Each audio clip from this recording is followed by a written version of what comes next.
يا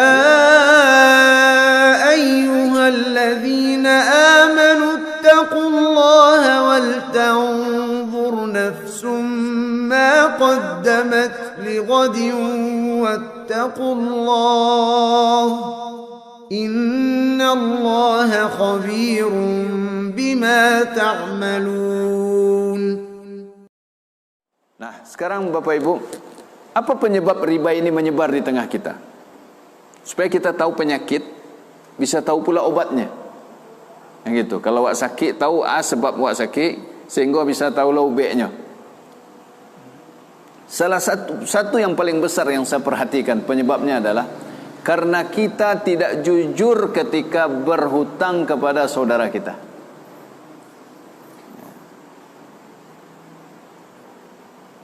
Awak diutang dek dun sana, indak pakai bunga ke dok? 1 juta utang bayar 1 juta. Ini banyak sekali indak bayar.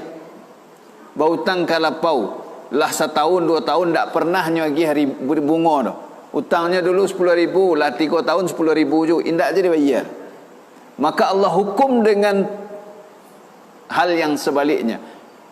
Datanglah rentenir, kita lalu diberi hutang, disuruh bayar lebih, kita mau bayar.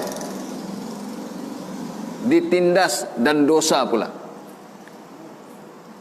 Ini bisa memberikan satu solusi, namun kita harus punya kemauan. Maka kita hidupkan kembali budaya memberikan pinjaman tanpa riba, walaupun 1 rupiah, walaupun 1.000 rupiah, 1 juta ya 1 juta, 100.000 ya 100.000. Kemudian yang berhutang harus jujur. Ini kan mengherankan Bapak Ibu. Ketika dia agih pinjaman tanpa riba, tak muh hasil bayar. Basuo menyerumui. Kok nampak dari jauhnya cari jalan ke lain. Iya Bapak Ibu. Kalau di lapau nyoba utang lah 3 tahun, ditanya apa utang dulu, lai kadang bayar, takut nak tak bayar man. Lah 3 tahun lai kadang bayar aja deh. Ha? Nah, aku ambo mewakili orang lapau kok. Nah, ibu adanya kan. Tak, memang begitu. Ya. Sampai pernah ada orang lapau bercerita ke ambo, Ustaz, salang ambo piti kat 2 juta. Dia nak ada piti ambo ni. Batu kok 2 juta untuk aja. Untuk mesi lapau. Kan banyak isi itu. Itu kardus kosong selesai je. Apa kok itu je? Ya ba'al Ustaz, isi kadai wak lapau aku isi 2 juta. Utang orang lah hampir 4 juta. Tak bayar-bayar dia. Sudah tak itunya datang juga lapau wak. Tak tambah tang minyak goreng seliter je. Nampak petang bah, lagi kena bayar je. Takut nak tak bayar. Habislah lapau kau. Ya. Maka dihukum dengan datangnya orang-orang jahat yang berbentuk orang yang baik, menawarkan hutang lalu menindas kita. Habis kita dibuat. Maka Islam itu seimbang Bapak Ibu. Orang yang memiliki kelebihan harta dianjurkan memberikan hutang, menolong, memberi hutang. Dan orang yang berhutang harus berniat membayar. Kalau tidak, kata Nabi SAW, man akhadha amwalan nasi yuridu ada'aha addallahu anhu, wa man akhadhaha yuridu itlafaha atlafahu Allah. Perhatikan ini Bapak Ibu. Barang siapa yang berhutang harta manusia dengan niat ingin membayarnya, Allah akan membayarkannya untuknya. Artinya Allah akan beri dia rezeki, Allah mudahkan dia untuk membayar. Entah rezeki dari mana kita tidak tahu. Dan saya yakin bapak-bapak kita, ibu-ibu kita yang tua tu tahu itu. Bagaimana kalau awak berniat membayar hutang tu, ada sejalan pembayaran. Walaupun tak nampak dari mata awak, tapi Allah Maha Pemberi rezeki. Asal muasalnya niat. Dan barang siapa yang berhutang harta manusia dengan niat ingin menghabiskan harta orang, memusnahkan harta orang dengan tidak membayarnya, maka Allah akan membinasakan dia. Makanya tidak ada orang yang bahagia hidup karena tidak bayar hutang. Ya.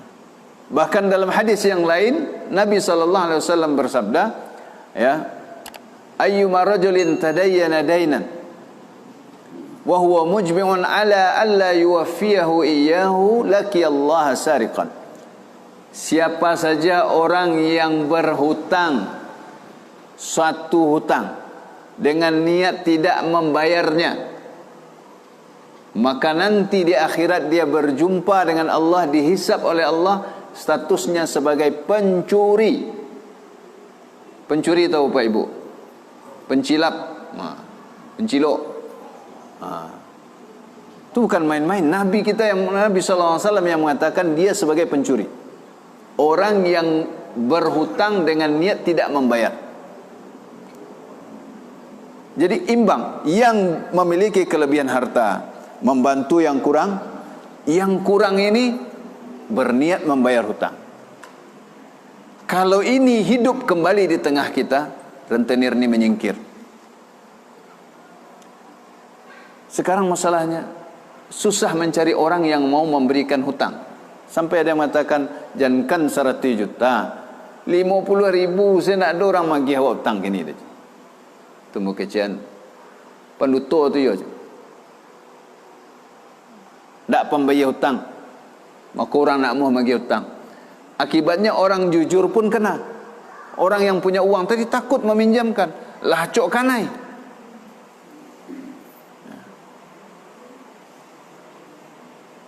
Dan kalau masyarakat di Galogandang atau di daerah-daerah lain bersatu, mulai masyarakatnya, pemimpinnya, alim ulamanya, tokoh masyarakatnya, ya, sepakat dengan suatu ketentuan sesuai dengan syariat ini, menghidupkan kembali budaya tolong-menolong, dalam salah satunya pintu hutang, dan yang berhutang berniat membayar, jujur dalam berhutang, maka akan Allah mudahkan, ya, akan Allah mudahkan kehidupan ini berjalan dengan baik.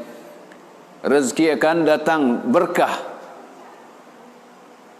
Tapi kalau riba yang merajalela, maka keberkahan Allah cabut dari rezeki kita, sehingga kita merasakan kesulitan demi kesulitan, walaupun angka-angkanya itu banyak. Tidak bisa hanya satu orang. Kalau bisa bersatu untuk memberantas ini, membuat satu kesepakatan, kemudian ada yang ditegakkan oleh petugas-petugas di lapangan, maka ini sangat bagus sekali untuk mengantisipasi. Untuk langkah awal juga adalah solusi dari mengatasi riba yang mungkin sudah menyebar pada sebagian kita, adalah dengan memanfaatkan zakat yang dikelola dengan baik. Ya. Namun ini jangka pendek, ya, jangka pendek. Karena tidak boleh setiap orang yang berhutang itu lalu diberi semua, nanti dia ambil lagi, diberi lagi. Enggak. Harus ada ketegasan. Ya. Tidak tahu saya potensi zakat warga Galogandang ini berapa nih? Kira-kira ada yang tahu potensi zakat warga Galogandang di rantau dan di kampung? Berapa miliar kira-kira? Ada 5 miliar Pak? Kira-kira ada 5 miliar. Ada. Artinya zakat mal. Misalnya gini, orang kaya Galogandang dan di rantau, adonan bazakat misalnya 100 juta, adonan sekian juta, adonan sekian juta, 2,5% dari hartanya yang tersimpan berupa emas ataupun uang ataupun barang dagangan. Ya, kalau di kumpulan seluruh Indonesia plus yang di kampung mungkin ada juga walaupun tidak banyak. Kira-kira berapa misalnya? Potensi perkiraan saja 5 miliar taruhlah misalnya setahun. Ya. Anggap saja itu enggak Pak. 1 miliar saya ke kampung, 4 miliar untuk orang di rantau dan susah. Kira-kira setahun 1 miliar lai kata sisojo orang miskin di Galogandang.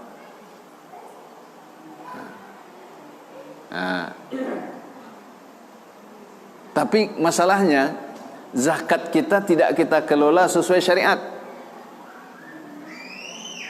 Banyak kita asal membayar zakat dan tidak dikumpulkan. Saya berikan perumpamaan nih Bapak-bapak. Kan lu litak lah nak. Lu nak boleh lu makan lah sabar apa. Ya. Halaman masaji kumuah. Wak bali 10 lidi cie. Kini jamaah berorang, kalau 10 lidi ko wak carai lidinya cie seorang, termasuk ambo tu wak sapu halaman ko sama-sama lai kabar rahsianya ndak. Tapi lidi ko wak kumpuan jadi sapu cie suruh saya malin wak atau garim wak seorang orang menyapu selesai dia. Begitu pula zakat. Kalau masing-masing orang beri zakat 1.000, 200.000, apa artinya? Tapi kalau dikumpulkan sebuah lembaga yang amanah dan berilmu, tahu tentang cara membagi zakat, mengumpulkan zakat sesuai syariat, ya, lalu dibagi sesuai syariat, dikumpulkan, gadang jadinya. Bisa menyelesaikan masalah sagetek demi sagetek. Misalnya apa ibu litak gua, lapar. Kalau lapar katanya, lapar. Ada nasi sepiriang. Dia gih saya satu biji. Lai kenyang. Walaupun sepiriang tu untuk awak, tapi sencik dimakan. Tak itulah perumpamaan zakat 1.000, 200.000 di amplopan dibagi rato-rato. Kadang akhirnya orang nandak petik narimo puluh. Maka sudah saatnya setiap negari, ya, di negeri di Minang secara khusus itu memiliki badan amil zakat yang menghimpun zakat warganya dan kemudian menjadikan itu sebagai solusi masalah ekonomi. Ya. Ini tentu butuh waktu untuk membuat satu kesepahaman tentang potensi zakat. Zakat ini hukum agama harus dilakukan sesuai dengan aturan agama kita. Dan kalau kita lakukan dengan baik, insya Allah dia sangat besar sekali manfaatnya untuk kehidupan kita di dunia dan juga kehidupan kita di akhirat. Ya. Ya, ini mungkin yang bisa saya sampaikan, ya, tentang satu perkara yang membinasakan atau menghancurkan ekonomi umat, bahkan juga bisa membinasakan iman atau akidah umat ini.